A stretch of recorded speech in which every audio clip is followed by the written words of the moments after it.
Shalom Bapak Ibu dan teman-teman.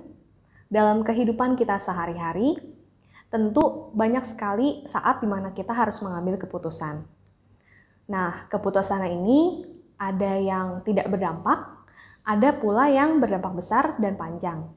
Saat kita mengambil keputusan ini, kepada siapakah kita berkonsultasi? Ada 3 kemungkinan. Yang pertama adalah tidak berkonsultasi atau self-talking. Yang kedua, berkonsultasi pada Tuhan. Dan yang ketiga adalah berkonsultasi pada manusia. Tentu saja kita tahu kalau yang betul itu adalah berkonsultasi pada Tuhan. Tapi kenapa sih orang-orang justru ragu atau malah tidak terpikir untuk konsultasi pada Tuhan? Ada beberapa hal yang mungkin menyebabkan hal ini. Yang pertama adalah kita merasa bisa menyelesaikan masalah kita sendiri. Dalam hal ini, orang-orang beranggapan bahwa, kita sudah diberi akal budi nih dan rasio untuk bisa menyelesaikan masalah sendiri. Kita tidak mau merepotkan Tuhan. Jadi kita menganggap bahwa Tuhan tuh sudah menciptakan bumi dan seluruh isinya. Dan semuanya sudah diserahkan pada kita. Jadi kita harus bertanggung jawab dan kita harus bisa mengambil keputusan sendiri. Yang kedua, kita lebih percaya pada pendapat orang lain dibandingkan pendapat Tuhan. Nah, ini ada hubungan dengan yang tadi, bahwa kita tidak ingin merepotkan Tuhan. Jadi kita anggap kalau Tuhan pasti mengurusi urusan yang lebih penting nih, yang lebih besar. Masalah seperti ini kita aja yang urus.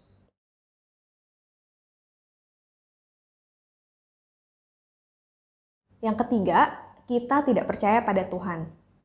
Yang keempat, kita bisa juga takut akan jawaban Tuhan. Jadi sebetulnya kita itu sudah punya keputusannya. Dan kita tahu betul kalau Tuhan itu pasti tidak setuju. Karena itu kita tidak tanya Tuhan, supaya kita bisa menjalankan rencana sesuai dengan yang kita mau. Yang kelima, kita takut tidak dijawab oleh Tuhan. Kita takut kalau nanti tidak dijawab, lalu kita kecewa. Kemudian kita jadi mempertanyakan kepercayaan kita pada Tuhan. Yang keenam, kita tidak sabar dalam menunggu jawaban Tuhan. Yang ketujuh, itu bisa juga kita itu merasa kalau kita tidak bisa mendengar jawaban Tuhan.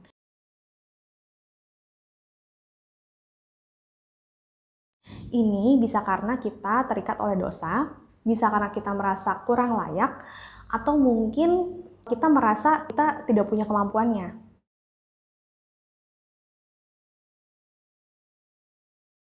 Faktanya adalah, Tuhan tidak suka kalau kita mengambil keputusan sendiri. Tuhan ingin agar kita melibatkan Dia dalam setiap pengambilan keputusan. Coba kita lihat Yesaya 30 ayat 1-2. Demikianlah firman Tuhan. Terkutuklah anak-anak pemberontak yang melaksanakan suatu rancangan yang bukan daripadaku, yang memasuki suatu persekutuan bukan oleh dorongan rohku, yang berangkat ke Mesir untuk minta bantuan tanpa meminta keputusanku, sehingga mereka menumpuk dosa di atas dosa. Jadi bisa kita lihat, kalau kita mengambil pekerjaan tanpa minta keputusan Tuhan, berarti kita sudah menambah dosa. Kalau kita pilih pasangan hidup, tapi kita tidak tanya Tuhan, kita juga sudah menambah dosa. Jadi, Tuhan itu sangat senang kalau dalam setiap keputusan kita bertanya pada Tuhan. Dan Tuhan berjanji, kalau kita tanya, Tuhan itu sudah pasti menjawab. Yeremia 33 ayat 3 bilang begini, "Berserulah kepadaku, maka aku akan menjawab engkau dan akan memberitahukan kepadamu hal-hal yang besar dan yang tidak terpahami, yakni hal-hal yang tidak kau ketahui." Lalu ada juga janji Tuhan Yesus yang seperti ini di Matius 7 ayat 7-8. "Mintalah, maka akan diberikan kepadamu. Carilah, maka kamu akan mendapat. Ketoklah, maka pintu akan dibukakan bagimu. Karena setiap orang yang meminta, menerima.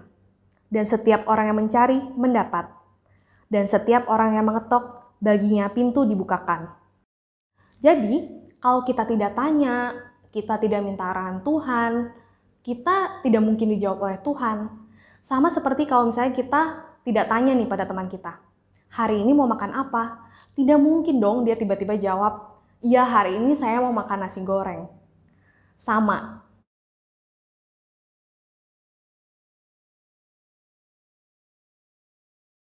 Di seluruh Alkitab itu banyak sekali tokoh yang bisa berbicara seperti mengobrol dengan Tuhan. Nah, mari kita ingat-ingat, sebetulnya di antara tokoh itu ada nggak sih yang tidak dijawab sama Tuhan? Ternyata ada. Ayub. Ayub itu awalnya tidak dijawab oleh Tuhan. Tapi menjelang akhir-akhir kitab Ayub kita bisa lihat kalau akhirnya Tuhan menjawab Ayub. Jadi sebenarnya kenapa Ayub belum dijawab? Masalahnya bukan pada Tuhannya, tapi justru kita yang kurang sabar dalam menunggu jawaban Tuhan.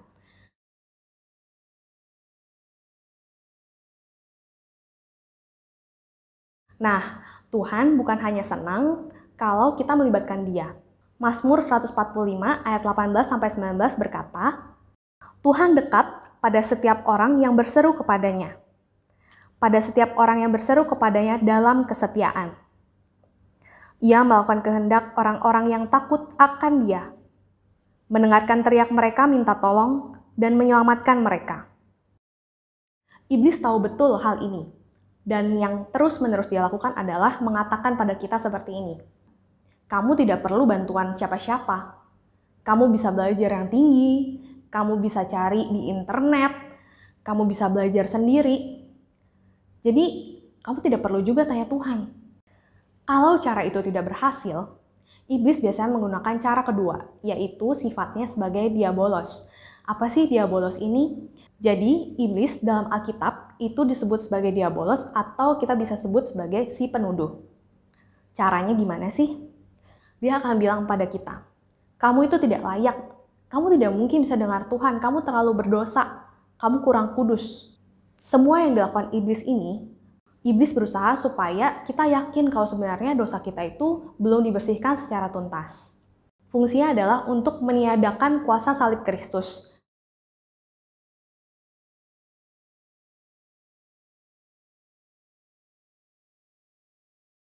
Di mana kuasanya itu sudah menghapuskan dosa masa lalu kita secara tuntas.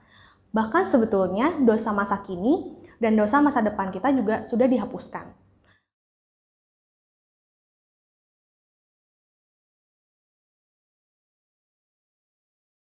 Jadi, kita harus selalu ingat, kalau dalam setiap keputusan, kita harus melibatkan Tuhan. Dan iblis akan selalu berusaha agar kita mengambil keputusan kita sendiri.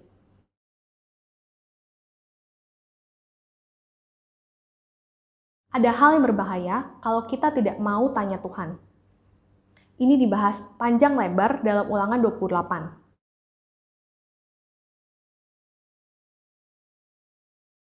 Tuhan menjanjikan berkat bagi orang yang syema, mendengarkan dan melakukan perintahnya. Dan Dia mengatakan bahwa Dia akan memberikan kutuk bagi orang yang tidak syema.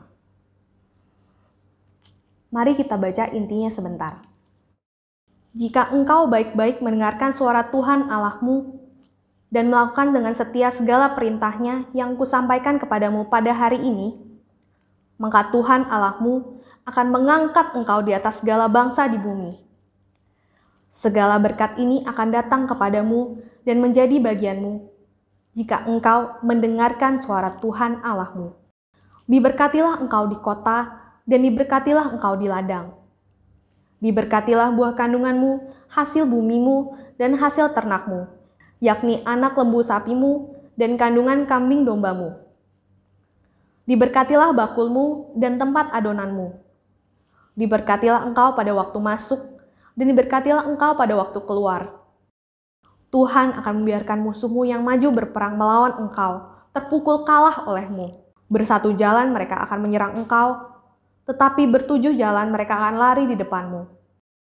Tuhan akan memerintahkan berkat ke atasmu dalam lumbungmu dan di dalam segala usahamu. Ia akan memberkati engkau di negeri yang diberikan kepadamu oleh Tuhan Allahmu. Tuhan akan menetapkan engkau sebagai umat-Nya yang kudus, seperti yang dijanjikannya dengan sumpah kepadamu, jika engkau berpegang pada perintah Tuhan Allahmu dan hidup menurut jalan yang ditunjukkannya. Maka segala bangsa di bumi akan melihat bahwa nama Tuhan telah disebut atasmu, dan mereka akan takut kepadamu. Juga Tuhan akan melimpahi engkau dengan kebaikan dalam buah kandunganmu, dalam hasil ternakmu, dan dalam hasil bumimu di tanah yang dijanjikan Tuhan dengan sumpah kepada nenek moyangmu untuk memberikannya kepadamu.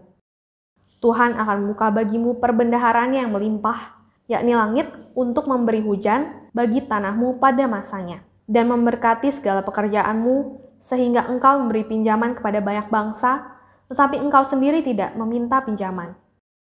Tuhan akan mengangkat engkau menjadi kepala dan bukan menjadi ekor. Engkau akan tetap naik dan bukan turun, apabila engkau mendengarkan perintah Tuhan Allahmu, yang kusampaikan pada hari ini, kau lakukan dengan setia. Dan apabila engkau tidak menyimpang ke kanan atau ke kiri dari segala perintah yang kuberikan kepadamu pada hari ini, dengan mengikuti arah lain dan beribadah kepadanya.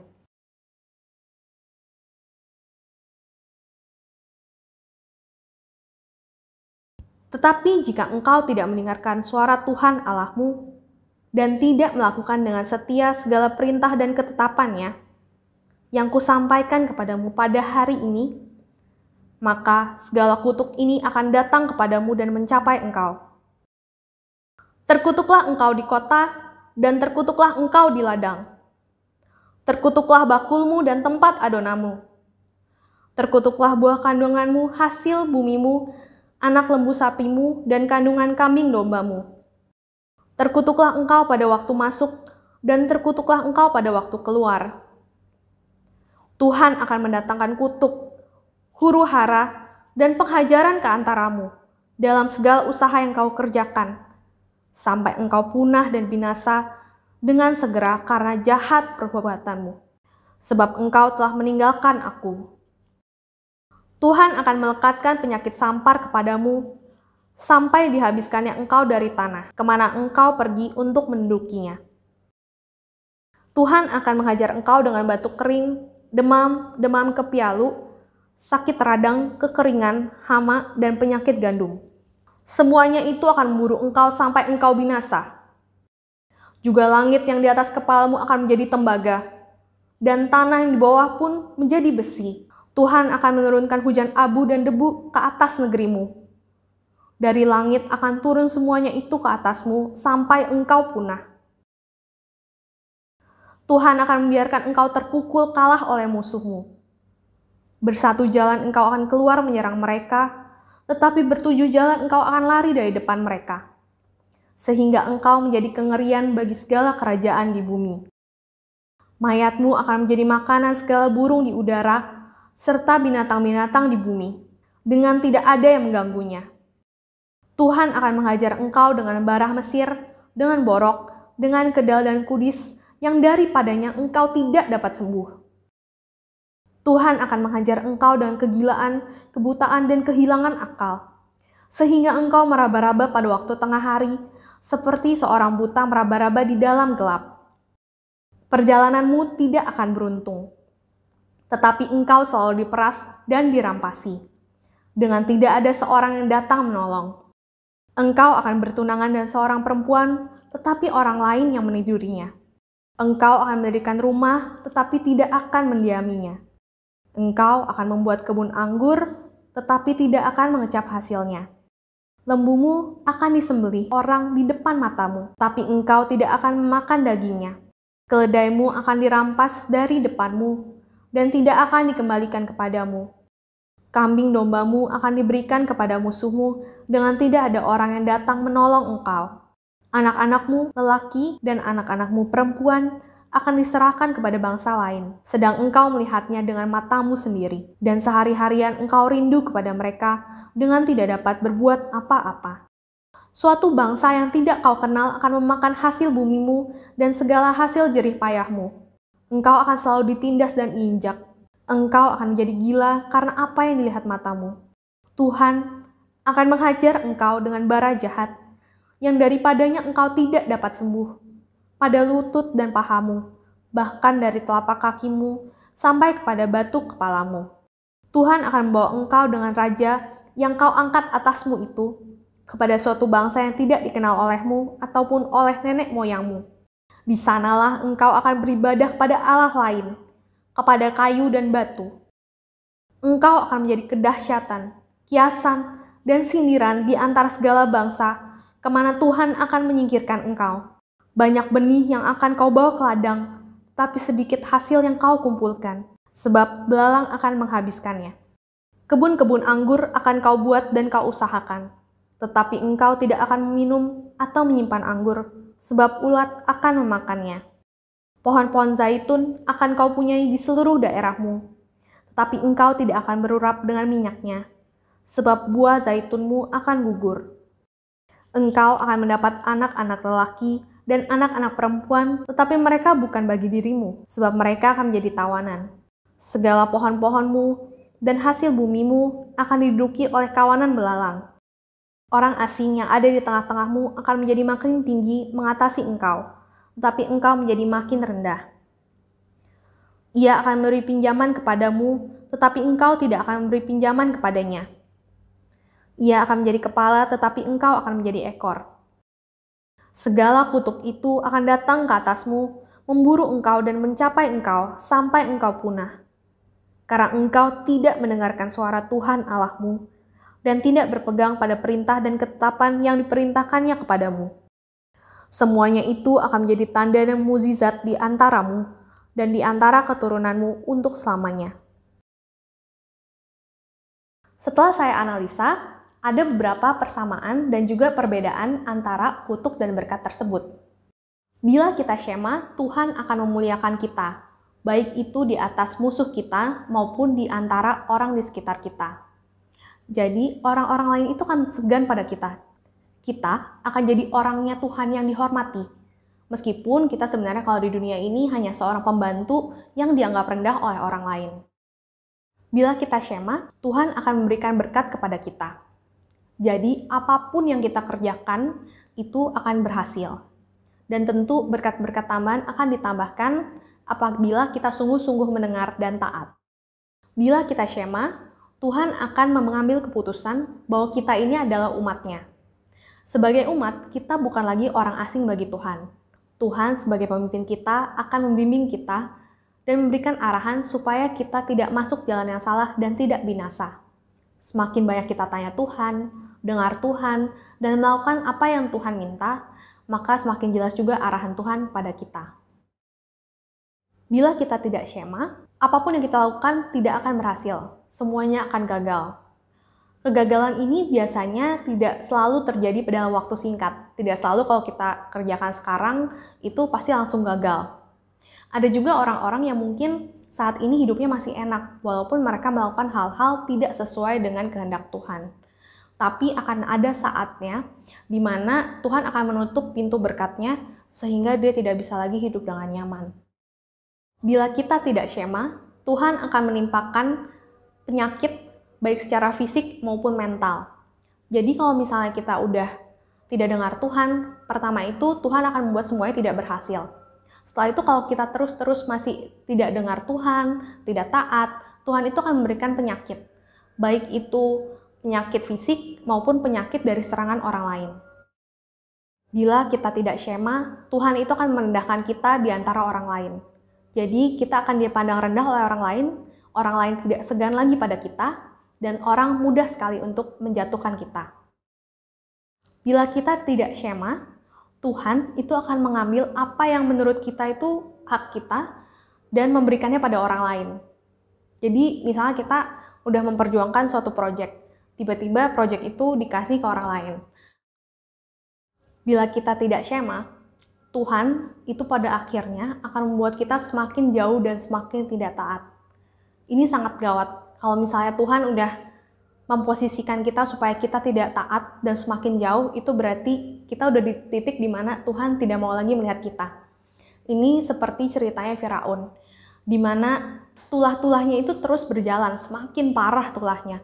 Tapi justru Tuhan mengeraskan hati Firaun, sehingga dia sama sekali tidak ada kemungkinan untuk berbalik lagi pada Tuhan.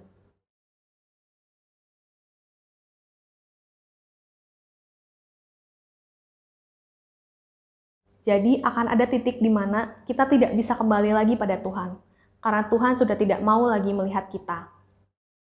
Jadi Bapak Ibu, kita harus ingat, kalau setiap kita itu diberikan kemampuan untuk mendengarkan suara Tuhan.